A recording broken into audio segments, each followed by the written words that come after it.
Réellement, aujourd'hui, moi, j'attends rien de ce nouveau président parce que déjà, à force d'attendre quelque chose du président en général, on n'a pas grand-chose.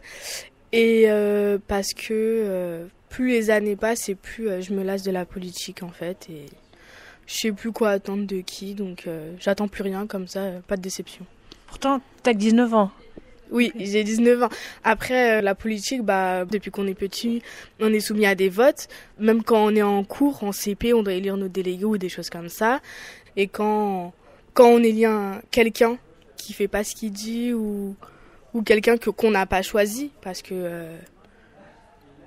on a beaucoup entendu là qu'au deuxième tour, en gros, tout le monde a choisi Macron, mais par dépit, on va dire, parce qu'on ne voulait pas Marine Le Pen. Du coup, au final, on peut rien attendre de lui si c'est pas lui qu'on voulait. Moi, j'avais voté pour Mélenchon. Tu dis j'attends pas grand-chose d'Emmanuel Macron, t'attends pas grand-chose du président en général ou de ce président en particulier d'Emmanuel Macron? Ah non, j'attends pas quelque chose du président en général, j'attends pas grand-chose parce que ça serait moi, je vivrais sans président. Donc voilà, après je sais que dans nos sociétés c'est pas forcément possible de vivre sans président, mais après moi j'ai parlé de moi personnellement. En général, même pas que dans la politique, les jeunes, on est rarement écoutés. Ensuite, moi, je viens d'un quartier, d'une banlieue où on est encore moins écoutés. Parce que quand sur ma carte d'identité, il y a écrit 93 Saint-Denis, en général, on me met directement une étiquette de racaille ou de choses comme ça. Donc, si je demande quelque chose, en général, je l'ai pas. Et je trouve ça dommage. Après, quoi qu'il arrive, je sais que moi, où j'habite et d'où je viens, je sais que je serai pas écoutée. Et c'est dommage. C'est quoi les sujets sur lesquels, plus particulièrement, t'aimerais être écouté? Par exemple, dans ma vie, je sais qu'on est en manque d'argent.